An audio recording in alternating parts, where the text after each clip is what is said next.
Kā tev ir runāt svešu cilvēku rakstītu tekstu uz skatuves? Kā tu viņu pieņem par savējo? Jā, tieši tā, es viņu paņemu par savējo. Es ielieku to savu attiecību. Es ielieku varbūt to savu, es nesaku sāpi vai prieku vai dusmas vai tā tālāk, bet es viņu padaru par savu. Un varbūt tas nav pareizi, varbūt tas nav profesionāli, bet es lomas pielāgoju savām problēmām vai saviem risinājumiem. Par tevi ļoti daudzi saka, ka tu esi tas cilvēks, kurš lomā ļoti, ļoti dziļi ieiet. Jā, diemžēl.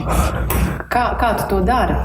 Tev katrai lomai tu paej nost no tā brīža savas dzīves, un tu ieej tajā lomā tik ļoti, ka drīz ejot ārā no tajā, tu vēl tur turpini atrasties?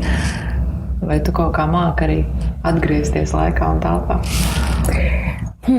Nezinu.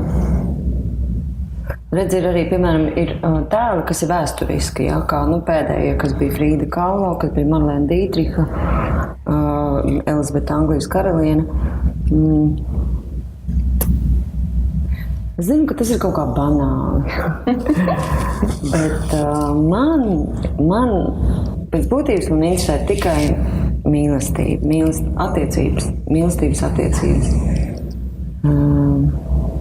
Un es nesaku konkrēti tikai ar vīrieti vai ne, vai tur partneri, bet vispār to, kas ir tas mīlestība darbībā.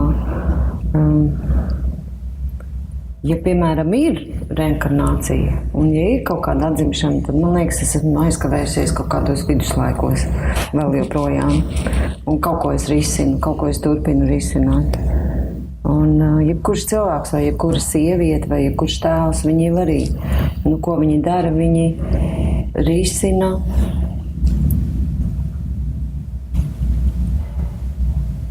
attiecības arī ar sevi. Ar sevis mīlēšanu vai nemīlēšanu, nosodīšanu vai vēlmēm vai gaidām vai pieņemšanu tā tālāk un tā joprojām. Tas ir tas, kas man ir interesanti.